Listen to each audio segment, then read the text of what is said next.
My name is Daniel. I had been married to my wife Anna for 13 years before everything collapsed. For most of that time, our life felt stable and ordinary. I worked as a mechanical engineer at a manufacturing company. Anna worked as a school administrator. We had routines that rarely changed. Morning coffee together, quick conversations about our plans for the day, and then we both left for work. Evenings were usually quiet. We cooked dinner, watched television, or sometimes walked around the neighborhood. Nothing dramatic ever happened. At least that was what I believed. There was one person who had always been part of our lives as well. My best friend Mark. I had known Mark since we were teenagers. We met in school when we were 16 and stayed close ever since. We went to the same college, shared apartments in our early 20s, and eventually built our adult lives in the same city. When I met Anna, Mark was one of the first people I introduced her to. He became part of our circle almost immediately. Over the years, he was present at birthdays, holidays, vacations, and countless dinners at our house. I trusted him completely. That trust was something I never questioned. Mark was the type of person who made friends easily. He had a relaxed personality and a natural sense of humor. People enjoyed being around him. Anna got along with him quickly as well. In the beginning, their friendship seemed completely normal. They joked during dinners and sometimes argued about small things like movies or music. It felt natural that my best friend and my wife could talk comfortably. I never saw anything strange about it. Mark visited our house often. Sometimes we watched sports together or ordered food and talked late into the night. If I had to work late, Mark occasionally stopped by while Anna was still home. At the time, I never saw anything suspicious about that either. My mind never imagined betrayal from either of them. That idea simply didn't exist in my thoughts. About 8 months ago, small changes started appearing in our routine. At first, they were so minor that I barely noticed them. Mark began visiting our house more often. Sometimes he stopped by even when I wasn't home yet. Anna mentioned it casually one evening while we were having dinner. "Mark came by earlier today," she said. "He was nearby and wanted to say hello." I nodded without thinking much about it. Mark had always treated our home like his own, but after that it happened again, and again. Sometimes when I arrived home from work, Mark's car was parked outside our building. They would both be sitting in the living room talking casually. I never saw anything inappropriate. Still, a small thought began forming somewhere in the back of my mind. It wasn't suspicion yet, just curiosity about why my best friend suddenly had so much free time to visit. Over the following weeks, I noticed that Anna began mentioning Mark more often in conversations. It started with small comments. "Mark told me about a new restaurant we should try." Or, "Mark said his job has been stressful lately." She talked about his life in detail, sometimes more than I did. One evening, while we were watching television, her phone buzzed on the coffee table. She picked it up quickly and smiled slightly before locking the screen. I asked who it was, and she replied casually, "Just Mark. He sent a meme." That answer didn't sound strange at the time. Friends send messages all the time, but it was the way she smiled while reading it that caught my attention. Weeks passed and the small details kept building. Mark started texting Anna more frequently. Sometimes she laughed quietly while reading messages from him. When I asked what was funny, she usually said it was just a joke or something silly he sent.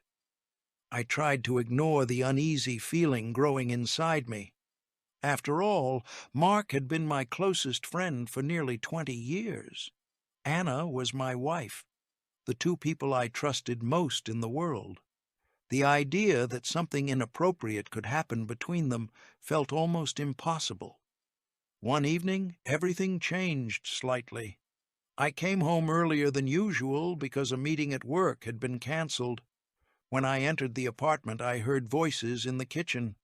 Anna and Mark were standing near the counter talking quietly. The moment they heard the door open, their conversation stopped abruptly. They both looked toward the hallway. Anna smiled and said, "You're home early."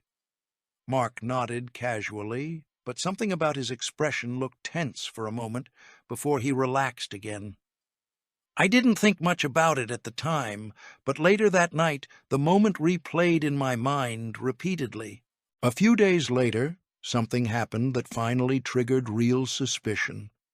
Anna left her phone on the couch while she went to the bathroom. The screen lit up with a notification. The message preview appeared clearly. The sender was Mark. The message said, "I can't stop thinking about yesterday." My heart skipped for a second. I stared at the phone without touching it. My mind immediately tried to invent explanations. Maybe he meant a conversation or a joke, but deep inside I already knew the message didn't sound like something a friend sends to a married woman. That night I couldn't sleep. The message repeated in my mind again and again. The next day I began paying closer attention to their behavior. Mark continued visiting our home regularly. Anna continued texting him often. Their conversations seemed comfortable and private in a way that made me uneasy. Sometimes when I entered a room, they stopped talking. Sometimes Anna stepped onto the balcony to answer calls. 2 weeks later, I decided to leave work early without telling anyone. When I arrived at our apartment building, I saw Mark's car parked outside. That alone wasn't unusual anymore, but something inside me told me to wait instead of going upstairs immediately. I sat in my car for several minutes watching the building entrance. Eventually the door opened, and Anna and Mark stepped outside together. They were laughing about something. For a moment they stood near his car, continuing their conversation. Then something happened that made everything painfully clear. Mark leaned closer and kissed her. I felt as if the air had been knocked out of my chest. I stayed inside the car, watching them for several seconds. Anna didn't pull away. She returned the kiss. The moment felt unreal. My best friend and my wife standing together in front of my home, sharing something that should never have existed between them. I drove away without letting them see me. My hands were shaking on the steering wheel. Later that evening, Anna came home alone as if nothing unusual had happened. She greeted me calmly and asked how my day was. I looked at her quietly and asked, "Where were you today?" She answered without hesitation, "Home most of the day. Why?" I held her gaze for a moment before saying the words slowly. "I saw you with Mark." Her face lost all color instantly. For several seconds she said nothing. Then she sat down and whispered, "How much did you see?"